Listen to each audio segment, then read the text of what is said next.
Cette capsule est une présentation d'Intact Assurance.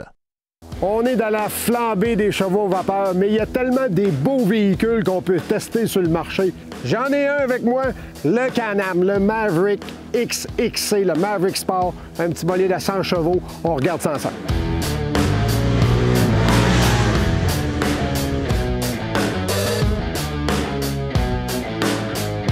Ce qui est intéressant du côté des Mavericks, on a plusieurs gammes. Le fameux X3, qui a performance exceptionnelle.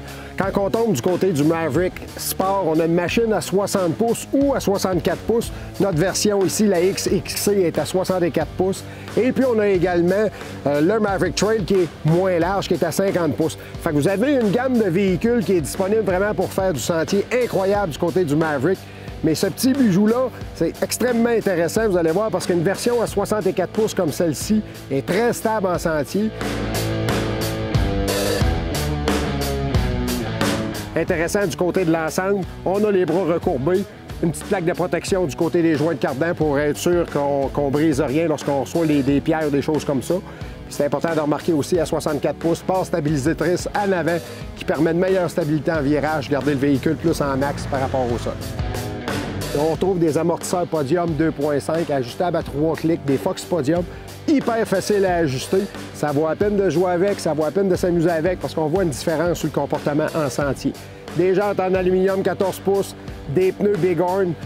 Le pneu Bighorn, c'est vraiment un pneu qui est polyvalent. C'est un pneu qui va vous donner des pas pires performances en été, quand même des bonnes performances en hiver. Est-ce qu'il se fait mieux pour l'été? Oui, mais c'est un pneu qui est polyvalent, qui va vous donner quand même d'un bon rendement. Côté arrière maintenant, comme à l'avant, les Podium 2.5 facilement ajustables. Les gros bras de suspension arqués pour un meilleur espace de dégagement sous le véhicule. La grosse barre stabilisatrice pour améliorer la stabilité en sentier. Ce qui est intéressant, le réceptacle pour la boule 2 pouces. Donc si vous prenez votre boule de camion, on peut venir l'insérer directement dans le hitch. Ça va fonctionner.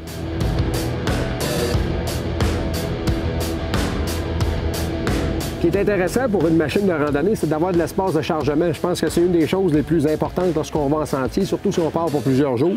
Fait que le système ligne, toujours fonctionnel du côté de Can-Am. Donc la benne en arrière, qui n'est pas dompeuse, mais par contre qui offre quand même un bon espace de chargement pour traîner vos effets personnels quand on s'en va faire une grande randonnée.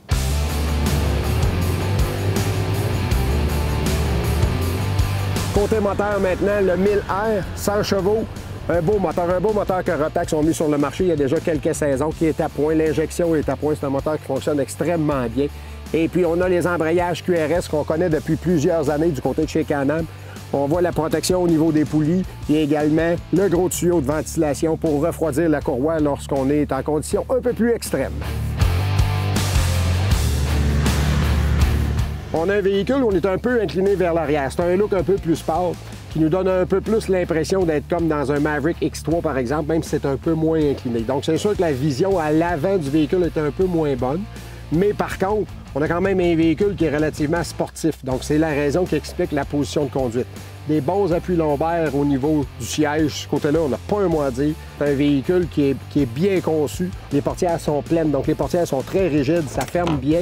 Le volant qui est ajustable et le cadran qui suit le volant. Donc ça, c'est très intéressant parce qu'on a toujours une belle vision sur le cadran.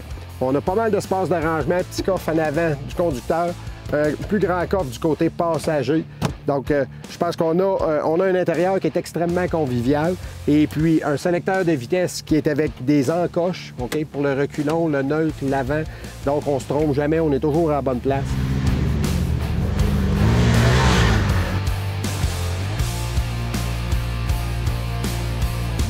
Je pense que les gros points forts, les gros points de mention du côté du véhicule, c'est vraiment côté suspension. On a une suspension qui est extrêmement sportive avec un grand empattement.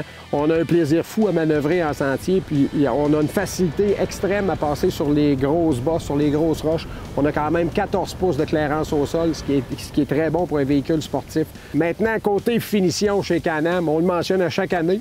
Mais que voulez-vous, c'est la vérité. Quand on s'assoit dans un Can-Am, la finition, elle est A1. Il n'y a pas de bruit de portière. Les compartiments se ferment bien. L'ajustement au niveau du guidon, c'est conçu pour toutes les grandeurs de personnes. Je pense qu'on a un véhicule qui est extrêmement bien adapté, qui est bien fini. Chapeau là-dessus, Can-Am, encore une fois, pour la saison 2022. Côté un peu plus négatif maintenant, l'accessibilité au véhicule. C'est sûr que c'est un véhicule plus sportif, mais là, vous allez avoir besoin d'être un peu plus souple pour embarquer et débarquer du véhicule. Les calandres, le châssis est un petit peu plus haut au niveau des pieds, ce qui fait en sorte qu'il faut soulever les pieds pour sortir. Un autre point peut-être d'amélioration, on a un véhicule quand même de haut de gamme dans la gamme du Maverick Sport, puis on a encore des lumières halogènes ordinaires à l'avant qui sont un peu jaunes. On est rendu à l'époque d'avoir des lumières OLED, donc ça serait peut-être une belle innovation du côté de Can-Am avec des véhicules de la haute gamme d'arriver peut-être avec des lumières OLED à l'avant. Autre chose également, comme Can-Am le fait depuis plusieurs années, votre véhicule il va vous arriver très peu équipé, donc pas de miroir latéral.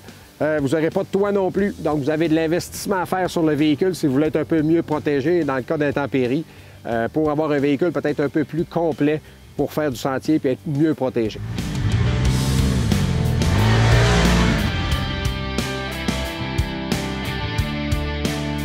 Malheureusement, il faut redonner notre bolide demain parce qu'on a eu un prêt à court terme chez Can-Am. Merci beaucoup, la gang de chez Can-Am.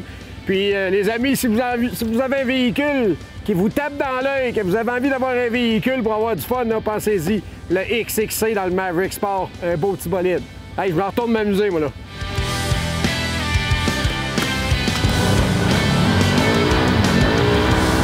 Si vous avez aimé ce que vous avez vu, abonnez-vous à notre chaîne YouTube et surtout, laissez-nous vos commentaires.